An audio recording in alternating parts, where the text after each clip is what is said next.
Hello, my dear students, and a very warm welcome back. I know. Board exams are literally breathing down our necks, and the pressure is real. But please, don't you worry one bit. Today, we are going to break down one of the most important chapters, Principles of Management, and make it super simple for you. I promise you, by the time we're done with this quick session, you'll feel so much more confident about any question this chapter throws at you. So get comfortable, maybe grab a pen and paper, and let's jump right in. Just think about it for a second. How does a massive company like Tata or Reliance, with lakhs of employees and crores of rupees in business, actually work? How do they make sure everything runs smoothly and doesn't just, fall apart into complete chaos? Well, there's a secret to it. And that secret sauce, my dear Betcho, is what we call management principles. Now listen carefully. These are not strict rules, okay? It's not like a physics formula that you have to apply exactly as it is. Think of them more like guidelines, a recipe from a master chef that a manager can tweak and adjust based on the situation. It's all about guiding them to make good decisions. Okay, so to really get this, we need to meet the two legends, the two absolute rock stars who came up with these brilliant ideas. Let's get to know them. So, here they are. On your left, we have F.W. Taylor. Let's call him the scientist of the factory. Why? Because his whole world was the shop floor, the workers, the machines, the actual production. And on the right, we have Henri Fayol. Let's call him the king of the corner office. His focus was on the big picture, the top management, the administration. See? Two totally different perspectives. And this, Betcho, is the most important difference you need to remember. Taylor's approach was bottom-up. He started from the worker and asked, how can I make this one person more efficient? Fayol, on the other hand, was top-down. He started from the managers and asked, how can we make the entire organization run better? One looks from the bottom, one looks from the top. Simple, right? So let's start with our scientist, Taylor. His entire philosophy, his whole idea can be boiled down to one single phrase, finding the one best way. He was convinced that for any job, there is one single method that is the fastest, the cheapest, and the most efficient. And the goal was to find it using science, not just old habits. And Taylor himself said it best. He said, scientific management is about knowing exactly what you want men to do and seeing that they do it in the best and cheapest way. No guesswork, no, this is how my grandpa did it. Just pure, logical, scientific thinking to improve efficiency. And he gave us 4 principles to follow. First, science, not rule of thumb.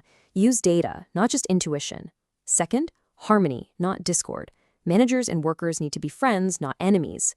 Third, cooperation, not individualism. It's all about teamwork, not one person being a hero. And finally, develop each worker so they can be the best version of themselves. Okay, now I know this diagram looks a little scary, but trust me, the idea is genius. Taylor said, hey, one manager can't be an expert at everything. It's just like in a cricket team, right? You have a batting coach, a bowling coach, a fielding coach. Taylor applied that same logic and said a worker should have 8 specialist bosses, each an expert in their own little area. It's all about specialization. So how did he find that one best way?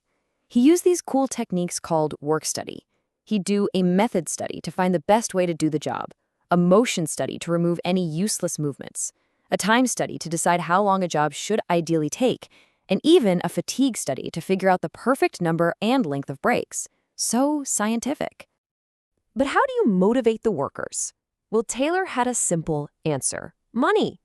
His plan was called the Differential Piece Wage System. It's pretty simple. Let's say the standard output is 10 units. If you make 10 or more, you get paid, say, 50 rupees per unit. But if you're lazy and make only 9, you get paid at a lower rate, maybe 40 rupees per unit. Now that's a serious motivation to work harder, isn't it? All right, enough about the factory floor. Let's take the elevator up to the top floor, to the CEO's office. It's time to talk about Henri Fayol and his legendary 14 principles of management. Whoa, 14? That sounds like a lot, doesn't it? But please, don't panic. We are not going to learn all 14 by heart. We are going to do smart work. We'll focus only on the ones that are super important for your exams, the ones the paper setters love. So, here are some of his big ideas. Division of work, which means breaking down a job into smaller tasks. Authority and responsibility, meaning if you have power, you're also responsible for the results. Discipline, which is just absolutely necessary. Then there's putting the company's interest before your own interest. And of course, equity, which means being fair and just to everyone. These are like the building blocks of a great organization. Bachcho, please pay close attention to this slide. This is a 5-star, super important topic. The difference between unity of command and unity of direction. Unity of command is simple. One employee should get orders from only one boss. No confusion. Unity of direction means one team working on one objective should have only one plan and one boss. So remember, one boss for command, one plan for direction. Got it? Okay, check out this diagram. The scalar chain is basically the formal line of command, like a ladder, from the top boss all the way to the junior-most employee. Normally, communication must follow this path. But Fayol was a practical guy. He created a shortcut for emergencies called the gangplank. See that dotted line? It lets two managers at the same level talk directly to save time. How cool is that? All right, team, we've met our two champions. Now it's time for the final showdown. Let's put Taylor and Fayol head-to-head and see exactly where they stand. This will make everything crystal clear. This little table is your best friend for revision. See? Taylor's perspective, shop floor. Fayol's, top level. Taylor's focus was productivity. Fayol's was administration. Now look at unity of command. Taylor violated it, remember his 8 specialist bosses? But Fayol followed it strictly. And finally, Taylor's ideas are for special situations, like a factory, while Fayol's principles can be applied pretty much anywhere. So the big question, who is better, Taylor or Fayol? And the answer is, it's a trick question.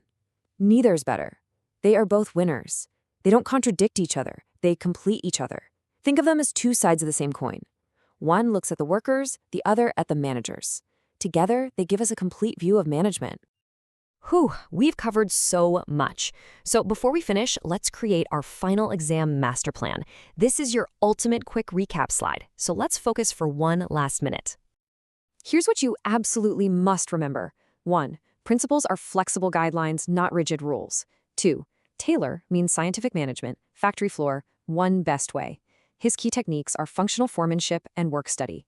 3. Fayol means general management, manager's office. His key ideas are scalar chain and that super important unity of command versus direction. That's it.